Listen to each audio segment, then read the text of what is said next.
Good evening. తెలంగాణలో భూముల అంశం ప్రకంపన సృష్టిస్తోంది. మొన్న తన్నీర్ హరీష్ రావు, నిన్న కొండా సుస్మిత, నేడు గంగాపురం కిషన్ రెడ్డి. ముగ్గురువి వేర్వేరు జెండాలు, కానీ ఎజెండా మాత్రం ఒక్కటే. ఆ ముగ్గురు రేవంత్ సర్కార్పై ముప్పేట దాడి చేస్తున్నారు. కాంగ్రెస్ దిద్దుబాటు చర్యలు చేపట్టినా ప్రతిపక్షాలు మాత్రం ఊరుకోవడం లేదు. జనతా గ్యారేజ్ అంటూ బాధితులకు గులాబీ దళం అండగా ఉంటుంటే భూభారతి భూహారతిగా మారిందంటూ కమలం కన్నెర చేస్తోంది. ఇక కుమ్ములాటలతో గాంధీభవన్ షేక్ అవుతోంది. మొత్తంగా CM Revanth Reddy, revenue minister Srinivasa Reddy చుట్టూ రాజకీయం నడుస్తోంది. సర్కారు వారి ఆటపై ఇవాల్టి స్పెషల్ డిబేట్. ఇక మినిస్టర్ కొండా సురేఖ కుమార్తె సుస్మితా పటేల్ చేసిన వ్యాఖ్యలు ఇప్పటికే గాంధీభవన్లో దుమారం రేపుతున్నాయి. ముఖ్యమంత్రి పొంగులేటినా లేక రేవంత్ రెడ్డినా అర్థం కావడం లేదు. సీఎంతో పాటు ఉన్న పొంగులేటి ఎక్కువసేపు పొంగదు అంటూ హాట్ కామెంట్ చేశారు కొండా సుస్మిత. ఆమె కామెంట్లతో ఏకంగా కొండా సురేఖను టార్గెట్ చేశారు హస్తం లీడర్స్.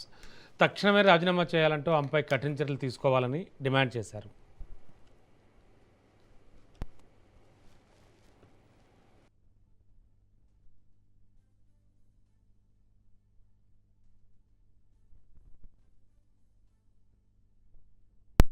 ముఖ్యమంత్రి రేవంత్ రెడ్డి గారి పైన వ్యక్తిగత విమర్శలు చేయడాన్ని మేము సహించమనేటువంటి మాటను, అది చిన్నారెడ్డి గారు కావచ్చు, రాజగోపాల్ రెడ్డి గారు కావచ్చు, కొండా సురేఖ గారు మంత్రిగా ఉన్నటువంటి వాళ్ళ కూతురు సుష్మిత పటేల్ వ్యక్తిగతంగా రేవంత్ రెడ్డి గారితో పాటు వారి బ్రదర్స్ పై చేసినటువంటి అంశం పైన మాట్లాడినటువంటి సందర్భం, అందుబాటులో ఉన్నటువంటి శాసనసభ్యులు వచ్చి మాట్లాడిన తీరు. కానీ బీఆర్ఎస్ పార్టీ జరుపుతున్న దుష్ప్రచారం బలహీన ప్రదర్శన అనే మాట మాట్లాడుతూ 17 మందే ఉన్నారనే మాట మాట్లాడుతూ ఈ రోజు కేటీఆర్ గారు గాని, కేసీఆర్ గారు గాని రేవంత్ రెడ్డి గారిని చూసి ఉలికి పడుతున్నారు. భయపడుతున్న తీరు కనిపిస్తా ఉంది. ముఖ్యమంత్రి రేవంత్ రెడ్డి గారి పైన వ్యక్తిగత.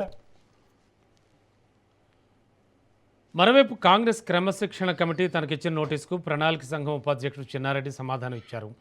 ఆగస్టు 16న చేసిన వ్యాఖ్యలపై వివరణ కాంగ్రెస్ పార్టీ అధిష్టానానికి వ్యతిరేకంగా తాను ఎలాంటి వ్యాఖ్యలు చేయలేదన్నారు చిన్నారెడ్డి. ఏఐసిసి, టీపీసీసీ కార్యాలయాలను పవిత్ర దేవాలయాలుగా భావించానని, ఇందిరాగాంధీ, రాజీవ్ గాంధీ, సోనియా గాంధీ, రాహుల్ గాంధీ, ప్రియాంక గాంధీ, ఖర్గే నాకు దేవుళ్ళతో సమానం. అలాంటి వారికి వ్యతిరేకంగా మాట్లాడే ప్రశ్నే లేదు. అలాంటి పరిస్థితి ఉత్పన్నం కాదన్నారు చిన్నారెడ్డి. ఒరిజినల్ కాంగ్రెస్ నాయకులు, కార్యకర్తలు అనుభవిస్తున్న బాధలను మాత్రమే చెప్పినట్లు ప్రకటించారు ఆయన.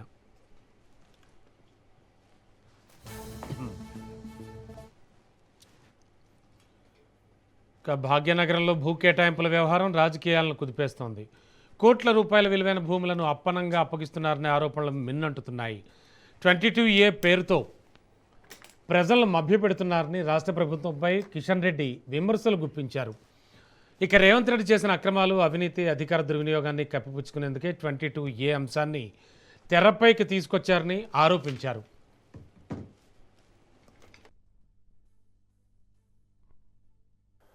ప్రభుత్వానికి ప్రైవేటుకు మధ్యన జరుగుతున్నటువంటి న్యాయస్థానంలో జరుగుతున్నటువంటి కేసులకు సంబంధించినటువంటి భూములే 22Aలో ఉండాలనుకుంటే ఈరోజు ప్రైవేటు వ్యక్తుల భూములు, అనేక సంవత్సరాలుగా ఇల్లు కట్టుకుని నివాసం ఉంటున్నటువంటి భూములు, ఆయా ప్రభుత్వ అనుమతులు తీసుకొని, అది మున్సిపాలిటీ కానీ, గ్రామ పంచాయతీ కానీ, మున్సిపల్ కార్పొరేషన్ కానీ అనుమతులు తీసుకొని, ఎలక్ట్రిసిటీ కనెక్షన్ తీసుకొని నిర్మాణం చేసుకున్న తర్వాత ఇంటి ట్యాక్సులు కడుతున్నటువంటి ఇళ్లకు సంబంధించినటువంటి ప్రాపర్టీస్ను కూడా ఈరోజు 22A కింద పెట్టి మరి ఈరోజు ప్రభుత్వం ఏ రకంగా వేధిస్తున్నదో మనం చూస్తా ఉన్నాము.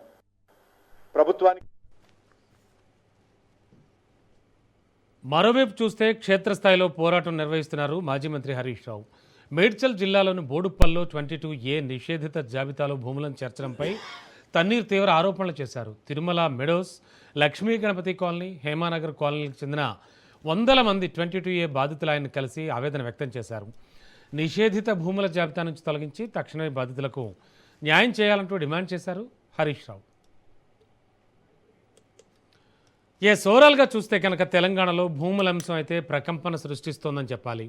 మొన్నటికి మొన్న హరీష్ రావు, నిన్న కొండా సుస్మిత, నేడు గంగాపురం కిషన్ రెడ్డి. ముగ్గురువి కూడా వేర్వేరు జెండాలు, కానీ ఎజెండా మాత్రం ఒకటే. ఆ ముగ్గురు రేవంత్ సర్కార్పై ముప్పేట దాడి చేస్తున్నారు. కాంగ్రెస్ దిద్దుబాటు చర్యలు చేపట్టినా ప్రతిపక్షాలు మాత్రం ఊరుకోవడం లేదు. జనతా గ్యారేజ్ అంటూ బాధితులకు గులాబీ దళం అండగా ఉంటుంటే భూభారతి భూహారతిగా మారిందంటూ కమలం కన్నెర చేస్తోంది. ఇక కుమ్ములాటలతో గాంధీభవన్ అయితే షేక్ అవుతోంది. మొత్తంగా CM Revanth Reddy, revenue minister Srinivasa Reddy చుట్టూ రాజకీయం నడుస్తోంది. ఇక ఇదే అంశంపై సర్కారు వారి ఆట దీనిపై ఇవాళ స్పెషల్ డిబేట్ చేద్దాం. మనతో పాటు డిబేట్లో పాల్గొనడానికి కాంబోజి వెంకటేశ్వర్లు గారు, బీఆర్ఎస్ నాయకులు, Charan Kaushik Yadav TGLDA chairman and senior Congress spokesperson, and Swathi BJP నాయకురాలు, నర్రా విజయ్ విశ్లేషకులు, వీరంతా కూడా మనతో పాటు అందుబాటులో ఉన్నారు. అందరికీ గుడ్ ఈవినింగ్ అండి. గుడ్ ఈవినింగ్ అండి. Yes sir, yes ma'am. ముందుగా చరణ్ గారు ఏం చెప్తారు? ఏమిటి 22A చాలా చాలా ప్రకంపనలు సృష్టిస్తోంది. సరే, దాన్ని పక్కన పెట్టినా ఇప్పుడు భూముల కేటాయింపులపై మొత్తం అందరూ కూడా ఏకతాటిపైకి వస్తున్నారా అనే సందేహాలు కూడా వస్తున్నాయి. వేరువేరు జెండాలైనా కూడా ఒకే జెండాతో ముందుకెళ్తున్నారు. ఇవాళ కిషన్ రెడ్డి గారు, కేంద్ర మంత్రి కిషన్ రెడ్డి చేసినటువంటి వ్యాఖ్యలు కూడా మీరు విన్నారు. ఏం చెప్తుంది కాంగ్రెస్? ఇక్కడ ప్రధానంగా ధరణి నుంచి భూభారతికి మార్చే క్రమంలో చాలా భూములకు సంబంధించినటువంటి రికార్డులు లభించకపోవడం మూలంగా మాత్రమే 22Aలోకి వెళ్తూ ఉన్నాయి. ప్రధానంగా ఏదైతే హైదరాబాద్ నగరానికి సంబంధించి FTL కావచ్చు, బఫర్ జోన్లు కావచ్చు, చెరువులు కూడా మాయమైన పరిస్థితి మనం చూస్తూ ఉన్నాం. వక్ఫ్ బోర్డు భూములు, దేవాదాయ భూములు, ఇనాం భూములు, ప్రభుత్వ భూములు, అటవీ భూములు, ఇవన్నీ కూడా గతంలో సమైక్య రాష్ట్రంలో అన్యాక్రాంతమైనవి. తెలంగాణ రాష్ట్రం ఏర్పడిన తర్వాత 14 నుంచి 23 వరకు కూడా 40 చెరువులు, 151 పాక్షికంగా, 40 చెరువులు పూర్తిగా బఫర్ జోన్లు కావచ్చు, FTL భూములు కావచ్చు, దేవాదాయ భూములకు సంబంధించినటువంటి రికార్డులకు సంబంధించినటువంటి తారుమారవడం, తర్వాత దానికి సంబంధించిన ఆధారాలు ప్రభుత్వం దగ్గర లేకపోవడం, దాంతో ఆటోమేటిక్గా ఈ సాంకేతిక పరిజ్ఞానం ఉపయోగించడం 22Aలోకి పోతా ఉన్నాయి. బీఆర్ఎస్ టైంలో మిషన్ కాకతీయ అంటూ కొంతవరకు కూడా చాలా వాళ్ళు ప్రక్షాళన చేసినట్టున్నారు. లేదు సార్, వాళ్ళ ఆయనలో దాదాపు 16 లక్షల పైచిలుకు, అందులో అటవీ భూములు కూడా చాలా ఉన్నాయి. ఈ అటవీ భూములకు సంబంధించి కూడా హైదరాబాద్ చుట్టుపక్కల శివార్లో కూడా చాలా అటవీ భూములు ఉంటాయి.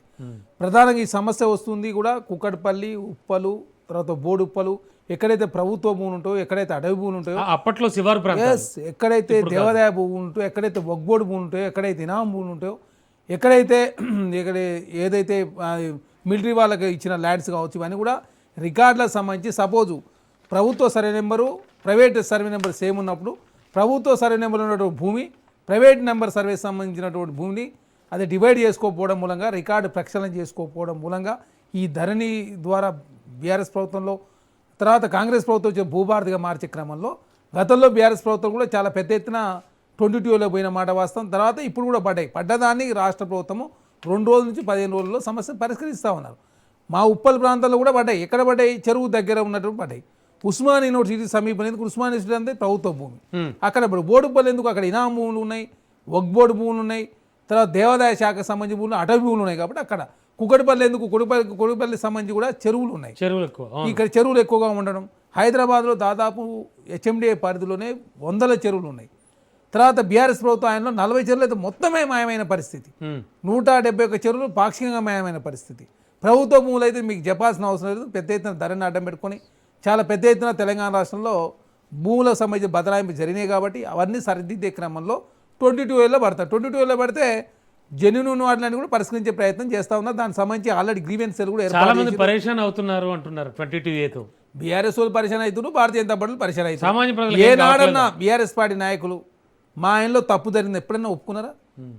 స్వయాన రెవెన్యూ శాఖ మంత్రి గారు ఒప్పుకొని క్షమాపణ చెప్పి ఎందువల్ల జరిగింది, ఏ విధంగా దీన్ని ముందుకు తీసుకుపోతా ఉన్నాం, ఆన్లైన్లో కంప్లైంట్ లేనిది, తర్వాత ఏ విధంగా పరిష్కరిస్తా ఉన్నాం, గ్రీవెన్సీలు MR కావచ్చు, RDO కావచ్చు, కలెక్టర్ గారు కావచ్చు, తర్వాత పెద్ద ఎత్తున గ్రీవెన్సీలు కూడా ఏర్పాటు చేసి పరిష్కరించే భవిష్యత్తులో ఇట్లాంటి సమస్యలు రాకుండా, పునరావృతం కాకుండా చూసుకునే ప్రయత్నంలో ప్రభుత్వం ముందు పోతుంది. అదే కాకుండా సార్ ఇప్పుడు చేస్తాం భారతీయ జనతా పార్టీ అయినా బీఆర్ఎస్ పార్టీ, మీ ఆయన ఎన్ని భూములు ప్రైవేట్ వ్యక్తులకు ఇచ్చిరో మీకన్నా కూడా అత్యధికంగా, మీరు 90 లక్షలకు ఇస్తే మేము 1,60,00,000 ఇచ్చినాం. ఏది ఇండస్ట్రీకి సంబంధించిన ల్యాండ్. మీరు మాతో పోటీపడే పరిస్థితి చర్చ పెడదామంటే చర్చకు రాకుండా రేవంత్ రెడ్డి గారి కుటుంబాన్ని, అన్నదమ్ములను, ఇంకోళ్ళు తీసుకొచ్చే ప్రయత్నమే. అరే ఫామ్ హౌస్ లేని వాళ్ళకి ఫామ్ హౌస్లు వస్తాయి, తర్వాత బంగ్లా లేని వాళ్ళకి బంగ్లాలు వస్తాయి.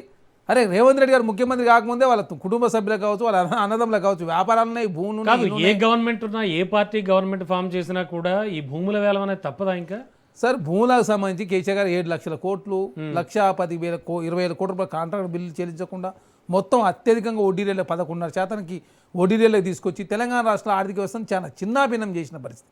ఆరోగ్యశ్రీకి నిధులు లేకుండా పోయిండు, రిటైర్డ్ ఎంప్లాయీస్ రిటైర్మెంట్ బెనిఫిట్స్ చేయకుండా పోయారు, మహిళా సంఘాల రుణమాఫీ చేస్తాం చేయకుండా పోయిండు, విద్యార్థుల రియంబర్స్మెంట్ ఇవ్వకుండా పోయారు, యాదవులు రెండో విడత గొర్రెలకు సంబంధించి పైసలు కట్టించుకుని వాళ్ళకి ఇవ్వకుండా పోయిండు, డబుల్ బెడ్రూమ్ వాళ్ళకి ఇవ్వకుండా పోయిండు, సివిల్ సప్లై కావచ్చు, విద్యుత్ సంస్థ కావచ్చు, సింగరేణి కావచ్చు, ఆర్టీసీ కావచ్చు, అన్ని కూడా పెండింగ్ పెట్టడం తోటే ఇవన్నిటిని కూడా తీర్చే క్రమంలో ఆర్థిక వ్యవస్థ చిన్నాభిన్నమైంది. కాబట్టి అదే కాకుండా రిటైర్మెంట్ బెనిఫిట్స్ కావచ్చు, తర్వాత ఉద్యోగ సభ డిఆర్సీ కావచ్చు, ఆర్టీసీని కాపాడుకునే ప్రయత్నం కావచ్చు, రకరకాల ఎగ్జిస్టెన్స్లో భాగంగా కొన్ని భూములు అమ్ముతా ఉన్నారు, కొన్ని భూములు కూడా సేకరించే ప్రయత్నం కూడా జరుగుతూ ఉంది. గతంలో బీఆర్ఎస్ ప్రభుత్వంలో అసలు భూములే అమ్మనట్టు వాళ్ళు ఏకంగా హెచ్ఎండి ద్వారా రియల్ ఎస్టేట్ వెంచర్లు వేశారు. వాళ్ళు పెద్ద ఎత్తున భూములు అమ్మిన పరిస్థితి ఇప్పుడు బీఆర్ఎస్ పార్టీ వాళ్ళు కాంగ్రెస్ ప్రభుత్వం మేము మాట్లాడుతాం. మేము అదే చెప్తాను, మీరు 90 లక్షలకి ఇండస్ట్రీ ఇస్తే మేము 1,60,00,000. అదే కాకుండా మీ ఆయనలో కూడా బాగా పెరిగిందిగా, మొన్న రాయదుర్గం దగ్గర 264 కోట్ల రూపాయలు. అదే కాకుండా ఇసుక అమ్మకాలకు సంబంధించి గతంలో బీఆర్ఎస్ ప్రభుత్వంలో 600 కోట్లు అయితే ఇప్పుడు 1,200 కోట్ల నుంచి 1,800 కోట్లకు పోతున్నటువంటి పరిస్థితి. ఇసుక అమ్మకాలు చూస్తే అర్థమైంది తెలంగాణ రాష్ట్రం రియల్ ఎస్టేట్ ఉందా లేదా, లేదు మరి రియల్ ఎస్టేట్ ఆనాడు లేకపోతే ఇసుక పేరు మీద పెద్ద ఎత్తున మాపే కన్నా పాల్పడి ఉండాలి. మరి మా ఆయనలో పెరుగుడు ఎట్లా, మీ ఆయనలో తగ్గుడు ఎట్లా? దాదాపు నల్లగా ఇసుక బదాలు పెట్టి ఎక్కడ కూడా అదేవిధంగా అవినీతి తావు లేకుండా, లేదు బ్లాక్ మార్కెట్ తావు లేకుండా తెలంగాణ రాష్ట్రంలో కాంగ్రెస్ ప్రభుత్వం రిఫార్మ్ తీసుకొచ్చి ముందుకు పోయే ప్రయత్నం పోతా ఉంది. అదే కాకుండా జియో ట్యాగింగ్ విధానం ద్వారా ఇసుక అమ్మకాలు హైదరాబాద్లో అదే ఇసుక బదాలు ఏర్పాటు చేసి ప్రభుత్వం ముందుకు పోతా ఉంది. ఇక్కడ భూముల కేటాయింపు అయినా 22A అయినా ఏదైనా కూడా కాంగ్రెస్ ప్రభుత్వానికి సంబంధించి ఏది చేసినా కూడా బీఆర్ఎస్ పార్టీ కావచ్చు, భారతీయ జనతా పార్టీ ప్రతిదాన్ని అవినీతి అంటగట్టే ప్రయత్నం, లేకపోతే ఆ పనులు అడ్డుకునే ప్రయత్నమే తప్ప సాపిగా ముందుకు తీసే ప్రయత్నంలో Bharatiya Janata party BRS party ముందుకు పోదు. అదే కాకుండా భారతీయ జనతా పార్టీ ఇంత చెప్తా ఉంది, మరి 50 లక్షల కోట్లకు సంబంధించిన ప్రభుత్వ రంగ భూములు 5 లక్షల కోట్ల రూపాయలకు అదానికి అమ్మానికి అతి తక్కువ ధరకు ఇచ్చారు మీరు. అదే కాకుండా 2014 నుంచి 2026 వరకు ఏ దేశానికి పోయినా ఆ దేశంలో తర్వాత అదానికి కాంట్రాక్ట్ వస్తుంది. మీరు చూడండి, శ్రీలంకలో పవర్ ప్లాంట్ తీసుకుంటారా, ఆస్ట్రేలియా బొగ్గు తీసుకుంటారా, ఏ దేశం. సీఎం గారు పొంగులేటి మొత్తం వాళ్ళ పేర్లు చాలా క్లియర్ కట్గా, వాళ్ళ బంధువుల పేర్లు, హరీష్ రావు గారు మొత్తం లిస్ట్ అంతా చదువుతారు. ఇక హరీష్ రావు గారైనా బీఆర్ఎస్ పార్టీ అయినా వాళ్ళది ఏంటంటే ఎంతసేపు కాంగ్రెస్ ప్రభుత్వాన్ని బదనాం చేసుడు, అబద్ధాలు విష ప్రచారం చేసుడు తప్ప. మేము అసెంబ్లీ వేదిక చర్చ పెడదామండి. 9.5 సంవత్సరాల పరిపాలన Bharatiya Janata party BRS party కావచ్చు, 12.5 సంవత్సరాలు నరేంద్ర మోడీ గారు కావచ్చు, మా 2.5 సంవత్సరాలు హామీలైనా అప్పులైనా చేసిన డెవలప్మెంట్ అయినా లేకపోతే భూ కేటాయింపులైనా ఎవరి ఆయనలో ఏం జరిగిందో మొత్తం చర్చ చేద్దామంటే ఏనాడు కూడా చర్చకు తావు లేకుండా బయట మాట్లాడు, 4 రోజుల తర్వాత పక్కకి వదిలేసాడు, మళ్ళీ ఇంకోటి పోడు. ఓకే, మిగతా పార్టీల వాళ్ళు కూడా ఉన్నారు, డిస్కస్ చేద్దాం. తెలంగాణలో భూముల అంశం అయితే ప్రకంపన సృష్టిస్తోంది. అయితే దీనికి సంబంధించి మనం మాట్లాడుతూ ఉన్నాం. మనతో పాటు కాంబోజ్ వెంకటేశ్వర్లు గారు బీఆర్ఎస్ నాయకులు, అలాగే చరణ్ కౌశిక్ యాదవ్ కాంగ్రెస్ నుంచి, స్వాతి బీజేపీ నాయకురాలు, అండ్ నర్రా విజయ్ గారు విశ్లేషకులు, వీరితో మాట్లాడుతూ ఉన్నాం ప్రస్తుతానికి. అండ్ ముందుగా తర్వాత వెంకటేశ్వర్లు గారు ఏమనిపిస్తోంది, 22A కావచ్చు, అలాగే భూముల కేటాయింపుల విషయం, వీటికి సంబంధించి బీఆర్ఎస్ చాలా పెద్ద ఫైటే చేస్తోంది. అంటే మరి మీ హయాంలో కూడా చాలా భూములు వేలం వేశారు, అలాగే ప్రభుత్వ ఆదాయాన్ని ఆల్మోస్ట్ ఆల్ పెంచడానికి ట్రై చేశారు. ఏం జరిగింది అనుకుంటున్నారు? ఇప్పుడు జరిగిన పెద్ద లాస్ ఏంటి తెలంగాణ రాష్ట్రానికి? ముఖ్యంగా ఏం జరుగుతోంది? గుడ్ ఈవినింగ్ ప్యానల్ ఉన్న మిత్రులకును రాజనీస్ వ్యూవర్స్కు. Yes sir. ఇప్పటిదాకా మిత్రులు మాట్లాడింది క్షుణ్ణంగా పరిశీలిస్తే 2024 రెవెన్యూ చట్టంలో ధరణిని పక్కన పెట్టి భూభారతి తీసుకొచ్చారు. ధరణిలో ఏం లొసుకులు ఉన్నాయి, భూభారతిలో లొసుకులు ఏం లేవు అనేది కూడా క్లారిటీ ఈ 2.5 సంవత్సరాలుగా గవర్నమెంట్ ఇవ్వలేకపోయింది. మేము ఏమంటున్నామంటే FRBM గైడ్ లైన్స్ ప్రకారమే అప్పులు తీసుకొచ్చినాం, కేంద్ర ప్రభుత్వం అనుమతులతోనే అప్పులు తీసుకొచ్చినాం. అప్పులు చేసిన మాట వాస్తవం, సంపద సృష్టించాము, పేద ప్రజలకు ఇచ్చాము. నేను ఏమంటున్నానంటే 30 నెలల్లో మీరు చేసిన అప్పు ఏం డెవలప్మెంట్కి పెట్టారు, ఎక్కడ ఏం చేశారు? మీరు ఇంకా FRBM గైడ్ లైన్స్ కు 3% రిబిట్ పెంచమని వెళ్ళారు. ఇవాళ ఈ చర్చ జరుగుతుంది 22A మీద, భూముల అమ్మకాల మీద. కొండా దంపతుల యొక్క ఉద్దేశం ఏంటి, వాళ్ళ పార్టీ యొక్క అంశం ఏంటి? నేను ఏమంటున్నానంటే ధరణికి భూభారతికి డిఫరెంట్ ఉన్నప్పుడు, ధరణి బాగా లేకపోతే మీరు భూభారతి తీసుకొచ్చారు. భూభారతిలో ఎన్ని రెవెన్యూ యాక్టులను తొంగలో తొక్కి ఎంత కుంభకోణం జరిగింది అనేది అన్ని డిస్టిక్లలో భూభారతి మీద పేపర్లో వచ్చిన మాట వాస్తవం కాదా? దాని మీద ఎంక్వైరీ చేసిండ్రా? ఎన్ని పైసలు రికవరీ చేసిర్రు పేద ప్రజలది? అదొకటి పెండింగ్ పెట్టండి. 2023లో ఇప్పటి వరకు 32 నెలలుగా మీరు 22Aని ఎంత క్షుణ్ణంగా పరిశీలిస్తున్నారంటే ఇది భూదందా, భూ కుంభకోణం చేస్తుంది గవర్నమెంట్. ఎట్లా చేస్తుందంటే ఇవాళ భారతదేశంలో ఇన్ని రకాల భూములు ఏ రాష్ట్రంలో ఉండవు, ఓన్లీ తెలంగాణలోనే ఉంటాయి. ఎందుకంటే ఆ రోజున్నటువంటి ముస్లిం యాక్ట్ మొత్తం మన దగ్గరికి రావడం వల్ల ఇనాములు, వక్ఫ్ బోర్డ్ ల్యాండ్లు, కాంది సీకుల ల్యాండ్లు, ఇవన్నీ ఒక పెంట కుప్పలాగా తయారైతే దీన్ని అంతా క్షుణ్ణంగా ఉమ్మడి ఆంధ్రప్రదేశ్లో ఆంధ్ర పెత్తందారులు కాంగ్రెస్ తో ఉన్నది, కాంగ్రెస్ గవర్నమెంట్ లో ఉండి అంత వ్యవహారం అంతా నడిపించి మొత్తం ఒక బీహార్ ధరలో విధ్వంసం సృష్టించారని ధరణి తీసుకొచ్చి ఒక పకడ్బందీ వ్యూహంతో చేసినప్పుడు అప్పుడు జరిగిన అంశాలలో 22 కొంత పర్సెంటేజ్ పోయింది. కానీ ఇవాళ కాంగ్రెస్ గవర్నమెంట్ బిజినెస్ చేయడం కోసం పేద ప్రజలు ఎక్కడైతే ఇండ్లు కట్టుకున్నారో వక్ఫ్ బోర్డ్ ల్యాండ్లు కానీ, కాంది శీకుల ల్యాండ్ కానీ, కుల్కుత్బస్ట్ కానీ మొత్తం వివిధ రకాలకు సంబంధించిన గవర్నమెంట్ ల్యాండ్ల మీద పట్టా చేసిన వాళ్ళ మీద, రోడ్లు వేసిన దాని మీద, కరెంట్ వచ్చిన దాని మీద ఇవాళ 22A ఎందుకు వెళ్తుంది? ఒకవేళ పాత గవర్నమెంట్ లో తప్పులు జరిగితే మీరు ఈ 30 నెలలుగా ఏమేమి సవరించారు అనేది మీరు చెప్పాలి. పాత గవర్నమెంట్ సరిగా లేకపోతే ఇప్పుడు 22Aలకు వెళ్ళినాయి అంటే మీరు భూ వ్యాపారం చేస్తున్నది ఇది తర్పణం. నేను ఏమంటున్నంటే ఇలా పేద ప్రజలకు 22Aలో ఉన్నదాన్ని మీరు ఎందుకు క్లియర్ చేయడం లేదు? మీరు ఇచ్చిన హామీలు ఏంటి? నేను ఏమంటున్నంటే ఇలా మొత్తం అన్ని శాఖలలో రాష్ట్ర ప్రభుత్వం ఏం చెప్పింది అనేది కూడా మనం పరిశీలించాలి. ఇప్పుడు మనం మాట్లాడుతుంది వాస్తవమా కాదనేది కూడా పరిశీలించాలి. మేము భూములు అమ్మినాం, సంపద సృష్టించడం, పేద ప్రజలకు పంచినాం. మీ వల్ల కావడం లేదు. ఎట్లా కావడం లేదంటే మీరు రైతు ధరణి వచ్చిన తర్వాత, భూభారతి వచ్చిన తర్వాత రైతు రుణమాఫీ 41,000 కోట్లు చేస్తారని చెప్పి 20,000 కోట్లు చేశారు. ఇంకా 21,000 కోట్లు అట్నే పెండింగ్ ఉంది. మీరు ఇప్పటికీ 32 నెలలుగా రైతు బంధు ఇవ్వాల్సిన పరిస్థితిలో 4 క్రాప్లకు ఇవ్వాలి. మీరు 4 క్రాప్లలో మీరు ఇచ్చింది 2 క్రాప్లకే, ఇంకా 2 క్రాప్లకు గవర్నమెంట్ ఎత్తేసింది, ఇవ్వలేదు. ఇది ఒక తర్పణం. ఇంకొకటి ఏంటంటే హైకోర్టులో పేద ప్రజలకు ఒక 1 lakh పెళ్లికి కేసీఆర్ గారు ప్రపంచంలో లేని స్కీమ్ తీసుకొస్తే వీళ్ళ వాళ్ళు సంపద సృష్టించేది కాకుండా ఇవాళ ఒక కౌంటర్ దాఖలు చేయలేక హైకోర్టు స్టే ఇచ్చింది కళ్యాణ్ లక్ష్మి షాదీ ముబారక్ మీద. అంటే గవర్నమెంట్ యొక్క ప్రజాపాలన అనేది ఇది క్లారిటీగా లేదు. అంటే పేద ప్రజలకు సేవ చేసే ఉద్దేశం మీద లేదు తప్ప ఎన్ని లుకలుకలుండి కాంగ్రెస్ పార్టీ అంటే కల్లోలమైన. సరే, ఒకసారి బీజేపీ వెర్షన్ కూడా చూద్దాం. వెంకటేశ్వర్లు గారు బీజేపీ వెర్షన్ కూడా చూద్దాం. మాకు ఒక 2 minutes టైంలో అయిపోయిందా సార్ మా పని? ఓకే, చెప్పండి. ఇంకొక 1 minute మాట. ఇప్పుడు నేను ఏమంటున్నాను సార్, ఇప్పుడు మిత్రులు చరణ్ కౌశిక్ గారు చెప్పిన దాంట్లో మేము చేసిన తప్పులు ఉంటే మీరు FRBM గైడ్ లైన్స్ కు ఎందుకు మీరు పెంచమని. ఇప్పుడు హైడ్రా మీద 140 కోట్లు వేస్టేజ్ అయినాయి. ఇవాళ మూసీ మీద టెండర్ల మీద దానికి DPR లేకుండా 200 కోట్లు వేస్ట్ అయినాయి. అంటే ప్రజాధనాన్ని మీరు ఎట్లా దుర్వినియోగం చేస్తారనేది చాలా ఎగ్జాంపుల్స్ కనపడుతున్నాయి. ఇలా ఇప్పుడు కేసీఆర్ గారు, KGR గారు, హరీష్ రావు గారు మీ గవర్నమెంట్ను ఏలెత్తి చూపిస్తే మాది తప్పు అవుతుంది. అదే కొండా సురేఖ వాళ్ళ బిడ్డ చూపిస్తే గవర్నమెంట్ కాంగ్రెస్ గవర్నమెంట్ కేంద్ర AICC మొత్తం ఉలిక్కిపడి రోడ్డు మీదకి వచ్చేసి మొత్తం 42 మంది ఎమ్మెల్యేలకు రేవంత్ రెడ్డి గారు ఫోన్ చేస్తే 18 మంది ప్రెస్ మీట్ పెట్టి ఇది ఒక బీసీ బిడ్డ మీద మీరు ఇంత చేస్తారు. ఒక మామూలు వ్యక్తి ఒక బీసీ బిడ్డ ఆమె ఏం చెప్పిందో కూడా ప్రజలు గ్రహించాల్సిన అవసరం ఉంది. టీడీపీ ఆలోచన విధానము గవర్నమెంట్ నడుతుంది, కాంగ్రెస్ ఆలోచన మీద నడవడం లేదన్నప్పుడు ఇంత రాద్ధాంతం చేసి ఇవాళ తెలంగాణలో కాంగ్రెస్ పార్టీ రోడ్డు మీద ఏం ఛానళ్ల మీద. ఓకే బీజేపీ నుంచి బీజేపీ నాయకురాలు స్వాతి గారు కూడా ఉన్నారు మనతో పాటు. స్వాతి గారు ఏం చెప్తారు? ఓవరాల్గా చూస్తే కనుక ఇవాళ కేంద్ర మంత్రి కిషన్ రెడ్డి గారి వ్యాఖ్యలు కావచ్చు అండ్ మొత్తం అంతా కూడా ముప్పేట దాడి చేస్తున్నారు సర్కార్పై. ఏం జరుగుతోంది అసలు? బీజేపీ ఏమంటోంది? 22A అనే సెక్షన్ ని ఎందుకు క్రియేట్ చేశారంటే గవర్నమెంట్ ల్యాండ్స్ ని ప్రొటెక్ట్ చేయడానికి. First of all government lands లో ఏ ల్యాండ్స్ వస్తుంది అని ప్యానెల్ లో ఉన్నటువంటి సభ్యులు చెప్పడం జరిగింది. ప్యానెల్ లో ఉన్నటువంటి రిప్రజెంటేటివ్స్ చెప్పడం జరిగింది. ఇది ఎవరి అండర్ ఈ ఒక సెక్షన్ ని తీసుకొచ్చారు? కాంగ్రెస్ గవర్నమెంట్ అండరే కదా. కానీ ఇప్పుడు దీన్ని ఒక టూల్ లాగా వాడుతున్నారు. ఎలాగా? కామన్ పీపుల్ ని హరాస్మెంట్ చేయడానికి వాడుతున్నారు. ఇక్కడ వాళ్ళు ఏం కప్పిపుచ్చుకుంటున్నారంటే వాళ్ళ కరప్షన్ ప్రాక్టీసెస్ ని కప్పిపుచ్చుకుంటున్నారు, అలాగే అడ్మినిస్ట్రేటివ్ ఫెయిల్యూర్స్ ని కప్పిపుచ్చుకొని మినిస్టర్స్ అందరూ ఎవరిని బ్లేమ్ చేస్తున్నారు? ఎంప్లాయీస్ ని బ్లేమ్ చేయడం జరుగుతుంది, వాళ్ళ మీదకి వేయడం జరుగుతుంది.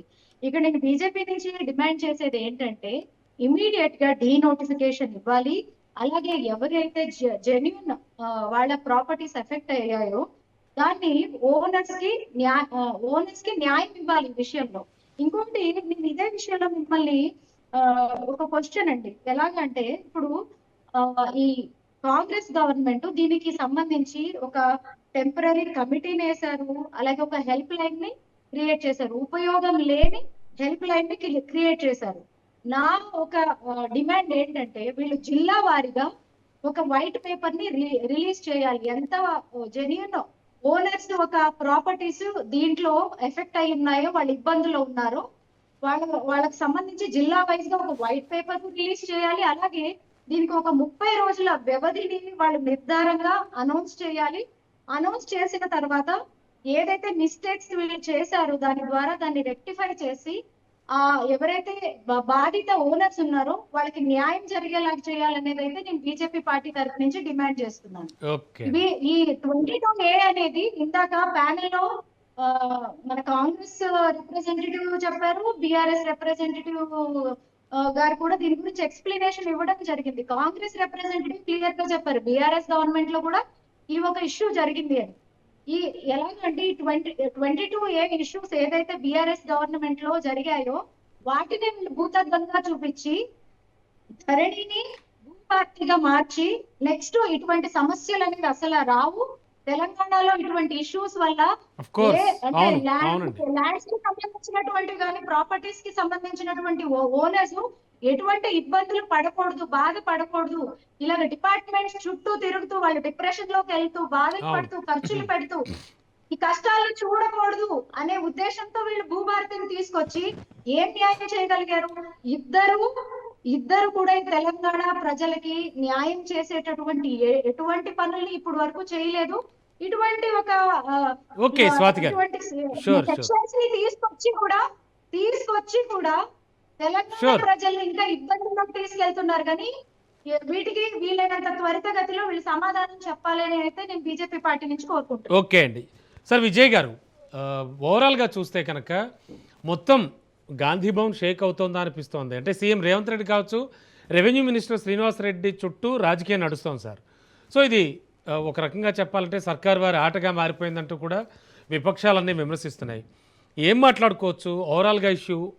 మొత్తం 3 పార్టీల ప్రతినిధుల వెర్షన్స్ కూడా విన్నారు మీరు. అయితే ఇదేంటంటే సార్ తెలంగాణ రాష్ట్రంలో ఉన్నటువంటి ప్రజలను, పబ్లిక్ను అస్తిత్వం, వాళ్ళ సొంత అస్తిత్వాన్ని ప్రభుత్వం ప్రశ్నిస్తుంది. మీరు ఈ ఆస్తిని, వాళ్ళ ఆస్తిని, వాళ్ళ మనుషుల్ని ప్రశ్నిస్తుంది. ప్రశ్నించేసరికి వీళ్ళంతా ఏం చేస్తున్నారు? ఇక మొత్తం ఆఫీసుల చుట్టూ తిరగడం. నీ ఉనికిని, నువ్వెవరు, అసలు నువ్వు పబ్లిక్వా, పౌరుడివా, నీ ఆస్తి ఏంది, నీకు ఆస్తి లేదు, ఆస్తి హక్కును హరించి ఒక అస్తిత్వాన్ని, మనిషి అస్తిత్వాన్ని, పౌరుడి అస్తిత్వాన్ని ప్రశ్నార్థకం చేస్తుంది. ఇంట్లో కూర్చోబెట్టి నా ఇంట్లో నేనున్నా ఉండి వాళ్ళ ఆఫీసులలో కూర్చొని నిషేధిత జాబితాలో పెడితే ఇప్పుడు నేను నా ఇంట్లో నేనుంటే కూడా నేను ఆఫీస్కి పోవాలి. నేను ఎప్పుడో 50 ఏళ్ళ నుంచి 100 ఏళ్ళ నుంచి వారసత్వంగా నేను నా ఇంట్లో ఆస్తిని ఎంజాయ్ చేసుకుంటూ ఉన్నా. అవి పబ్లిక్ ఇట్లా ఎంజాయ్ చేస్తారా? ఎంజాయ్ చేస్తే క్వశ్చన్లు వేరే విధంగా వస్తుంది అనే దాంతో నన్ను అస్తిత్వాన్ని క్వశ్చన్ చేసి ఆఫీస్లో కూర్చొని నిషేధిత జాబితాలో పెడితే నేను ఆఫీసులో చుట్టూ తిరగాలిగా. అవసరం ఉన్నా లేకున్నా నేను ఆఫీసులో చుట్టూ తిరగాలి. ఇది ఎంత ఆస్తి హక్కును ఒక దుర్మార్గంగా ప్రజలను చంపేసే చర్య ఇది. నువ్వు మానసిక కావచ్చు, శారీరక ఒక ఉన్మాదం. ఇది ఉన్మాద చర్య. ఒక తీవ్రవాద సంస్థ మాత్రమే ఇట్లా చేస్తుంది. ప్రజల చేత ఎన్నుకోబడిన ప్రభుత్వాలు ఇట్లా చేయవు. ఓ తీవ్రవాద సంస్థనో, ఉగ్రవాద సంస్థనో, తాలిబాన్లు లాంటి వాళ్ళు అయితేనే వాళ్ళు రూల్ చేస్తున్నటువంటి చోటనే. సార్ రేపన్న రోజున మళ్ళీ ఎన్నికలు వస్తాయి, వీళ్ళే ఓట్లు అడుగుతారు. ఏ ప్రభుత్వం ఉన్నా కూడా, ఏ పార్టీ ప్రభుత్వం ఫామ్ చేసినా కూడా, మరంటే ఇవన్నీ వీళ్ళకి సోయి ఉండట్లేదంటారా? ఎలా అర్థం చేసుకోవాలి దీన్ని? ఇప్పుడు ఈ సో ఎందుకు ఉండట్లేదు? నేను ఈ పార్టీలో ఉంటే ఈ పార్టీ మళ్ళీ అధికారం రావాలని ఏమన్నా భయం ఉంటే వాళ్లకు సోయి ఉంటది. తెలంగాణ సోయం ఇది ఎటుపోతే ఇది గాలికి పోయే కంప, గాలిగా చూస్తున్నారు. అప్పటి వరకు చూద్దాం, రాజకీయం ఇంట్లో ఉంటే ఉంటాం, పార్టీ లేకపోతే వేరే దాంట్లోకి పోతాం. ఈ ఆ రకమైనటువంటి మైండ్ సెట్. ఇప్పుడు నేను ముఖ్యమంత్రిని అయినా, నేను మంత్రిని అయినా, నా సొంతంగా నేనేం సంపాదించుకుందాం, నా సొంతంగా చూసుకుందాం. తర్వాత పార్టీ ఇవన్నీ తర్వాత విషయం. ఈ పార్టీ గెలుస్తుందా, ఏ పార్టీ గెలుస్తుందా తర్వాత విషయం. ఆ టైంకు ఏ పార్టీలకైనా పోతాం. ఇది ఇట్లాంటి దుర్మార్గమైనటువంటి ఆలోచనతో ఫైనల్ గా సఫరర్స్ ప్రజలు ఉద్దేశపూర్వకంగా వాళ్ళ ప్రశ్నించి ఇంట్లో కూర్చోబెట్టి ప్రశ్నించి నువ్వు మనిషివి కాదు, నీ ఆస్తి నీ చేతిలో లేదని భయపెట్టిర్రు. ఇప్పుడు ఎట్లా చూసుకోవాలి? ఈ నిషేధిత జాబితాలో ఉన్నది కూడా ఆ భూభారతిలో రిజిస్ట్రేషన్ శాఖలో ఓపెన్ గా వెబ్సైట్ లో కూడా లేదు. చూసుకోవాలంటే ఎట్లా చూసుకోవాలి తెలుసా? ఇప్పుడు ఈ నిషేధిత జాబితాలో ఉంది అనేది ఎట్లా 22A తెలుసుకోవాలి? 22Aలో 22A ఎస్ ఎట్లా సార్ ఎస్ తెలుసుకోవాలి? సార్ అవును రిజిస్ట్రేషన్ ఆఫీస్కి పోయి ఇప్పుడు చూసుకోవడానికి కూడా లంచం ఇవ్వాలి. పోగానే చెప్పరు వాళ్ళు, పోగానే చెప్పరు. అంతకుముందు ఏంది, ధరణి ఉన్నప్పుడు నువ్వు స్లాట్ బుక్ చేసేటప్పుడే ఇది నిషేధిత జాబితాలో ఉంది, నీకు రిజిస్ట్రేషన్ కాదని తెలిసిపోతుంది. స్లాట్ బుకింగ్ కానీ ఎక్కడ సమస్య ఉంది అనేది. ఇప్పుడు స్లాట్ బుకింగ్ అనేది అడ్వాన్స్ డబ్బు కడతావు, చలాన్ కడతావు అనుకో, అమ్మిన అతనికి ఇంత సగానికి ఎక్కువ డబ్బు కడతావు. ఇక రిజిస్ట్రేషన్ రోజు మిగతా అమౌంట్ రిజిస్ట్రేషన్ ఆఫీస్ పోయి తీసుకొని ఆడ అమౌంట్ కట్టే సమయంలో రిజిస్ట్రార్ చెప్తాడు నీకు నీది నిషేధిత జాబితాలో ఉంది, నీది రిజిస్ట్రేషన్ కాదు అని. అందుకని ఇప్పుడు ఏం చేయాలి? అది ఇప్పుడు జరగదు. అందుకని ఇప్పుడు ఏం చేయాలి? ప్రతి ఒక్కరు రోజు రిజిస్టర్ ఆఫీస్కి పోయి మాది మేము 20 ఏళ్ళ నుంచి 30 ఏళ్ళ నుంచి ఇది కట్టుకున్నాం, హెచ్ఎండి అప్రూవల్ ఉంది, దీనికి ఇవన్నీ ఉన్నాయి, మాది రిజిస్టర్ 22Aలో ఉందో లేదో చూడాలి అని అంటాడు. చూడాలంటే ఆఫీస్లో ఊరికే చెప్పడు, వాడికి 1000-2000 అప్పు ఇవ్వాలి, ఇస్తే చూసి చెప్తాడు. ఇది ఒక దందా మొత్తం ప్రజలను. అదే కదా అస్తిత్వాన్ని ప్రశ్నించి నువ్వు పౌరుడు కాదు, నీ ఆస్తి నీ చేతులు లేదని ఒక భయం క్రియేట్ చేసి. ఇంకోటి ఇది 2005 వాస్తవానికి ఏంది, ధరణి ఉన్నప్పుడు కేవలం అన్ని ఉండే. ధరణి ఉన్నప్పుడు రాజశేఖర రెడ్డి ఉన్నటువంటి సమయంలోనే 2005లో పూర్తి సర్వే చేసి ప్రభుత్వ భూములు ఏంటి అని చెప్పి నిషేధిత జాబితాలో పెట్టిర్రు. ఇప్పుడు 1 కోటి ఎకరాలు మొన్నటి వరకే ధరణి ఉండేంత వరకు వాళ్ళనే కొన్ని ఉంటే పరిష్కరించుకుంటూ ధరణి వచ్చేసరికి ఆఖరికి 20 లక్షల ఎకరాలు ఉండే. ఇప్పుడు 2025 మన డిసెంబర్ నుంచి వీళ్ళు వచ్చిన దగ్గర నుంచి ఇప్పుడు 1 కోటి ఎకరాలు నిషేధిత జాబితాలో పెట్టిర్రు. ఈ 1 కోటి ఎకరాలు ఎట్లా పెడతారు? రాష్ట్రం అంతా కలిసి 1 కోటి ఎకరాలు పెడితే మళ్ళీ ఎప్పుడు పరిష్కారం కావాలి? షూర్ సార్ డిస్కస్ చేద్దాం, వారిని కూడా అడుగుదాం. మొత్తానికి సర్కారు వారి ఆట కొనసాగుతోంది అంటున్నాయి విపక్షాలన్నీ కూడా. తెలంగాణలో భూములకు సంబంధించి కూడా పెద్ద ఇష్యూ అయిపోతుంది. అఫ్ కోర్స్ 22Aకి సంబంధించి కూడా చాలా నానా రచ్చ జరుగుతోంది. సో ఈ విషయానికి సంబంధించి మనం ఇవాళ మాట్లాడుతున్నాం. ముఖ్యంగా చరణ్ కౌశిక్ యాదవ్ గారు ఏమనిపిస్తోంది? ఇప్పుడు ఆల్రెడీ వారి వెర్షన్స్ అన్నీ కూడా విన్నారు. దాదాపు 1 కోటి ఎకరాలకు పైగా 22A కింద వస్తాయి అనేది కూడా మన విజయ్ గారు విశ్లేషకులు చెప్పారు. ఏం చెప్తోంది కాంగ్రెస్? ఆన్లైన్లోనే చూసుకునే అవకాశమే లేదు. సబ్ రిజిస్టర్ ఆఫీస్కి పోవాలని చెప్పేసి తెలంగాణ సమాజం తప్పుదారి పడిస్తారు. వెబ్సైట్లో చూసుకునే అవకాశం ఉంది. నిషేధిత జాబితా ప్రకటించారు. జిల్లాల వారీగా, మండలాల వారీగా, గ్రామాల వారీగా ఏ భూమి ఏ నిషేధిత జాబితాను చాలా స్పష్టంగా ప్రకటించారు. అసలు వెబ్సైట్లో చెక్ చేసుకునే అవకాశం ఆప్షన్లు ఉంటే అసలు వెబ్సైట్లో చెక్ చేసుకునే అవకాశాలు సబ్ రిజిస్టార్ కార్డు పోవాలా, రిజిస్ట్రేషన్ చేస్తే తెలుస్తుందని చెప్పి మాట్లాడితే ఎట్లా? అక్కడ పైసలు కూడా ఇవ్వాలి. అదే చెప్తున్నా. అంటే తెలంగాణ సమాజాన్ని తప్పుదారి పడించే ప్రయత్నం చేస్తే, అదే కాకుండా కేసీఆర్ ప్రభుత్వంలో 65 లక్షల ఎకరాలు, ఆగండి 65 లక్షల ఎకరాలు, ఒక్క ఎకరం కాదు 2 ఎకరాలు, ఆగండి 65 లక్షల ఎకరాలు వాళ్ళు 22A కింద పెట్టారు సార్. అదే కాకుండా ఆగండి వెబ్సైట్ చెక్ చేసుకోండి, మీకు మొబైల్ ఉంది చెక్ చేసుకోండి, తెలుస్తుంది నిషేధ జాబితాలు ఉందా లేదా తెలిసిపోతుంది. ఎవరైనా చెప్పింది? మీరు అనవసరంగా మీరు తెలంగాణ సమాజం తప్పుదారి పట్టించే ప్రయత్నం చేస్తారా? మీరు నాకు అర్థం కాదు. సబ్ రిజిస్టర్ ఆఫీస్ పోవాలంటే ఎవరు చెప్పింది? సబ్ రిజిస్టర్ ఆఫీస్ పోవాలని చెప్పింది. ఒకసారి చెక్ చేసుకో ఆన్లైన్ లో, నీకు కావాలంటే మీ వెబ్సైట్ పంపింది. అరే ఏందండి, మండలాల వారిగా, జిల్లాల వారిగా, గ్రామాల వారిగా, సరైన వారిగా ఉన్నది. ఏమన్నా భూభారత్ సైట్ ఉంది, వెబ్సైట్ ఉంది, పోర్టల్ ఉంది, అరే రకరకాలుగా ఉంటాయి. కావాలని చెప్తా వెబ్సైట్ నెంబర్ చెప్తాం. ఏమన్నా అర్థం ఉందా మీరు మాట్లాడారు? సార్ ఇంకోటి, ఇంకా బీఆర్ఎస్ బయట వాళ్ళు సచ్చీళ్ళు అనమాట 20,000 కోట్ల నుంచి 25,000 కోట్ల భూములు అమ్మిరు వాళ్ళు. అదే కాకుండా సార్ ఇప్పుడు ఇక్కడ 22A కింద 60 నుంచి 65 లక్షల ఎకరాలు పెట్టారు. అదే ప్రైవేట్ వ్యక్తులకు సంబంధించిన భూములు కూడా పార్టీషన్ చేయకుండా 18 లక్షల ఎకరాలు పెట్టిరు మీరు. ఈరోజు భారతీయ జనతా పార్టీ, బీఆర్ఎస్ పార్టీలు ఎట్లా అంటే వాళ్ళ నీతులు భలే చెప్తున్నారు. కాంగ్రెస్ పార్టీ చిత్తశుద్ధి ఉంది కాబట్టి కాంగ్రెస్ పార్టీ సంబంధించిన మంత్రి గారు క్షమాపణ చేసి ధరణి పోర్టల్ నుంచి భూభారత్ మారే క్రమంలో ఒక సీజన్ ఇంకో సీజన్ మారుతున్నప్పుడే జ్వరాలు వస్తుండే, దగ్గులు వస్తుండే, హాస్పిటల్ అడ్మిట్ అయ్యే పరిస్థితి వచ్చినప్పుడు ఒక టెక్నాలజీ ఇంకో టెక్నాలజీ మార్చే క్రమంలో రికార్డులు అన్ని తారుమారడం, రికార్డులను లేకపోవడం, మీ ఆయనలో చెరువులు, గుంటలు మొత్తం మింగిన పరిస్థితి మనం చూసినాం. అడవులుగా కాజేసిన పరిస్థితి మనం 22 లక్షల అడవులు కాజేసిరు. ప్రభుత్వంగా భూములు మొత్తం కాజేసిన పరిస్థితి. కాబట్టి ఇవన్నీ కూడా సర్దిద్దే క్రమంలో కొన్ని 22Aకి పోతాయి. దానికి ఏదో వీళ్ళు ఎట్లా మాట్లాడుతున్నారు బీఆర్ఎస్ పార్టీ, వాళ్ళంతా సచ్చిలు ఎవరు లేనట్టు, వాళ్ళు భూములే అమ్మనట్టు, వాళ్ళ ఆయనలో అప్లై జరగనట్టు. కానీ సామాన్య ప్రజలు కూడా 22A బాధితులు ముందుకొచ్చి మాట్లాడుతూ దయచేసి అర్థం చేసుకో, అన్ని సర్దిద్దా ఉన్నారు. ఎవ్వరు కూడా ఇబ్బంది అతిథ్య పడాల్సిన క్రమంలో ఇలాంటివి ఇంకోటి common అంటారు. రిజిస్ట్రేషన్ చేసుకునే వాళ్ళకి అత్యవసరం దేని ఉంటే సమస్య create ఇమీడియట్లీ చేసి సబ్ రిజిస్ట్రార్కి అర్థం పెడితే వాళ్ళు అర్థం త్వరగానే కాదు. దాన్ని సెటరేట్ చేసి రిజిస్ట్రేషన్ చేస్తా ఏ ఉన్నారు. రూపాయలు అదే కాకుండా నిషేధ ఇక్కడ జాబితాలు ఏదైతే దాన్ని ఆగండి ఇక్కడ తీసేయండి. ఏదైతే సార్, ఒక్క ఆగండి నిమిషం. సార్ రే ఆపోయా సార్ జరసేపు ఆపో ఒకడే ఓపిక విజయ్ గారు, ఒక్క నిమిషం. నాకు అర్థం కాదు విజయ్ గారు. లేదా మరి అన్ని అబద్ధాలు బాబు చెప్తున్నాడు. అబద్ధాలు ఒక్క మాట్లాడతావు సెకండ్. నువ్వు అబద్ధాలు మాట్లాడతావు వెబ్సైట్ ఓపెన్ చేయి దమ్ముంటే నీకు వచ్చే కూర్చొని మాట్లాడతావు నేను పేద తెలుగులో వీళ్ళు ఒక్కరే ఉన్నారు తెలుగులో విజయ్ గారు, ఒక్క కూర్చొని నిమిషం. కనబడుతుంది మీకు అవును అందరికీ. మరి, ఏ ఆపా బాగానే ఉంది కానీ తెలుగులో భలే ఉంది వెబ్సైట్ ఓపెన్ చేయి దమ్ముంటే నీకు చెప్పిరండి. ఒట్టినే వచ్చి కూర్చొని క్షమాపణ వరుతావు చెప్పిరు. ఒట్టినే మీరు ఏమన్నా తప్పు అర్థం చేసి లేకుండా ఎవరు పడదలు క్షమాపణ మాట్లాడతావు మరి చెప్పిరు. పిచ్చి మాట్లాడి మంత్రి బాగా అయితే నువ్వు ఆపు క్షమాపణ చెప్పిండే. నువ్వు ఆపవని చెప్పాయని మంత్రి నాకు అయితే అర్థం ఇంత క్షమాపణ ఓపిక చెప్పిండు. ఏందా నువ్వు తప్పు చేసి మరి నాకు అర్థం కాదు క్షమాపణ చెప్పిండు. మీరు ఈ మాట్లాడుతూ ఆయన మీ నాదే తప్పు మీరు చేసి మాట్లాడుతూ మీరు క్షమాపణ చెప్పిండు.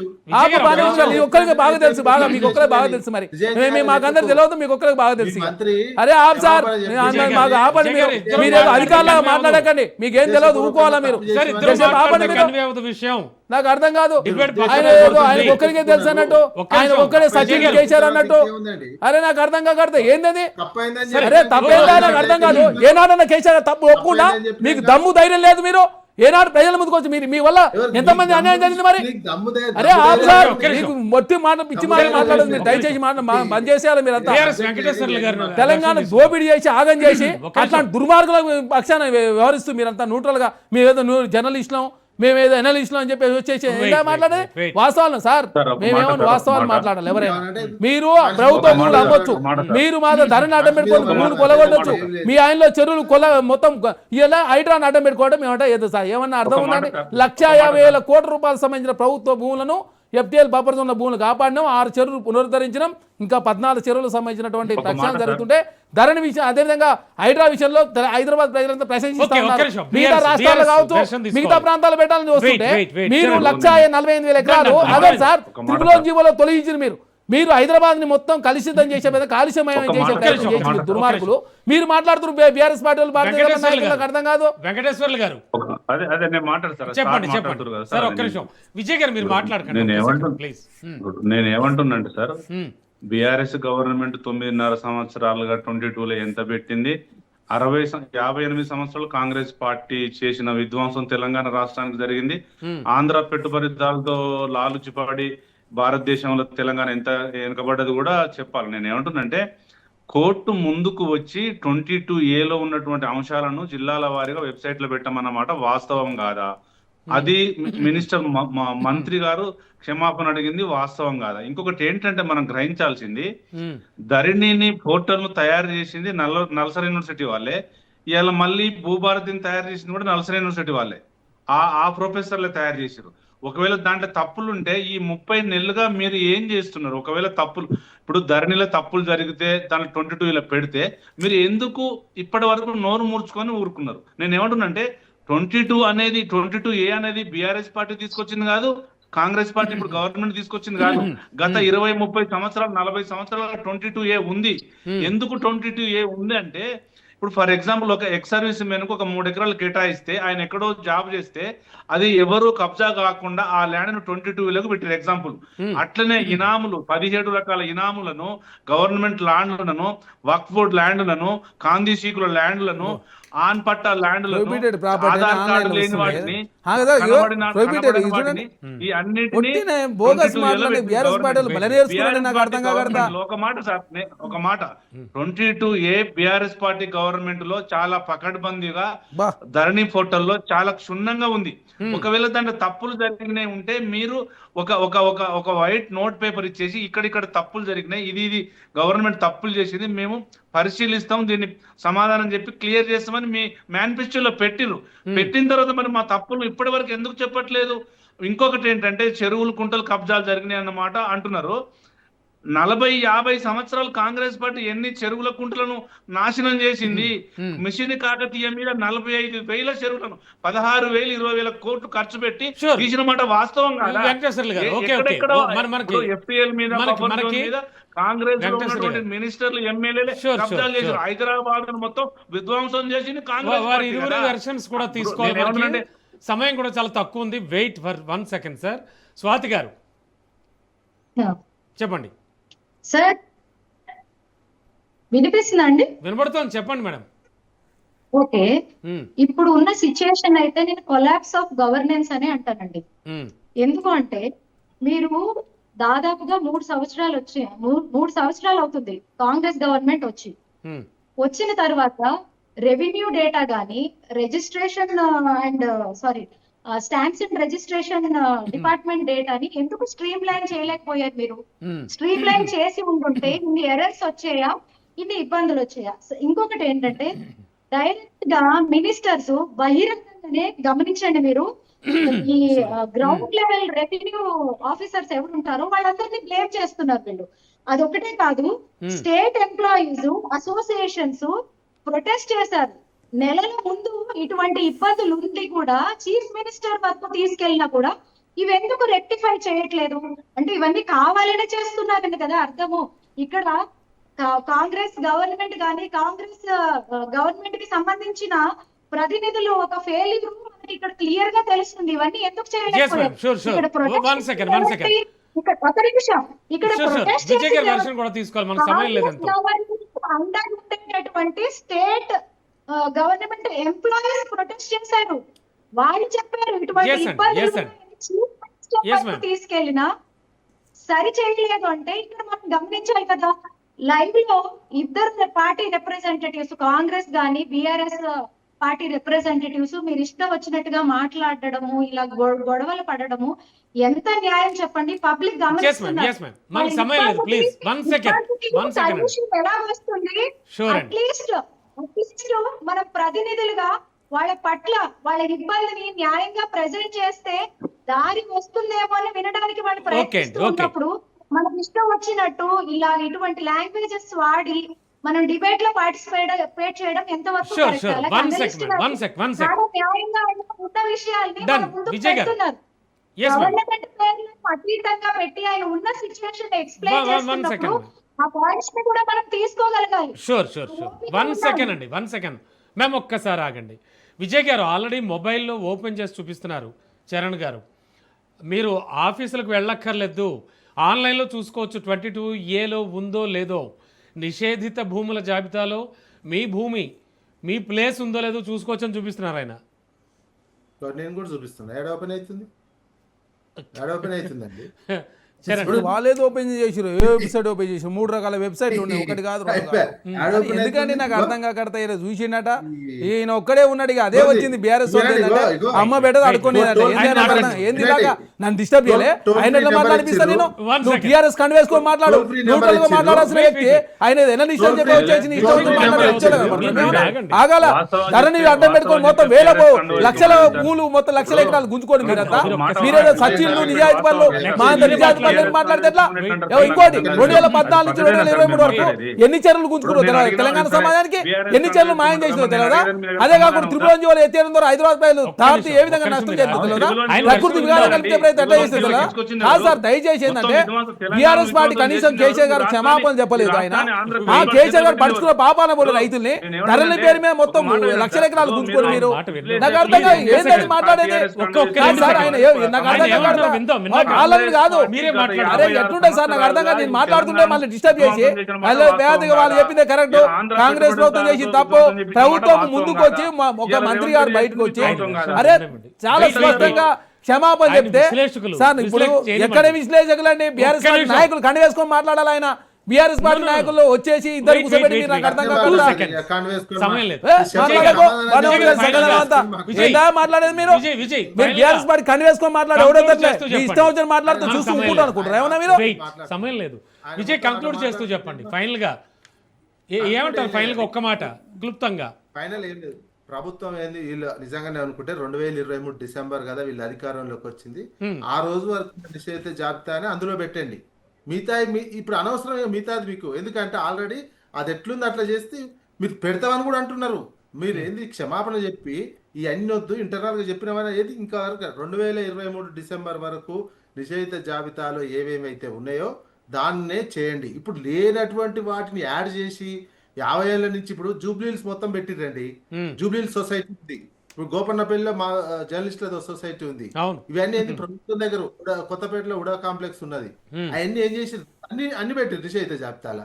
ఇప్పుడు ఎటువైనా జూబ్లీహిల్స్ సొసైటీ వాళ్ళు కొనుక్కురు, ప్రభుత్వం దగ్గర కొనుక్కున్నారు, గోపన్నపల్లిలో కొనుక్కున్నారు.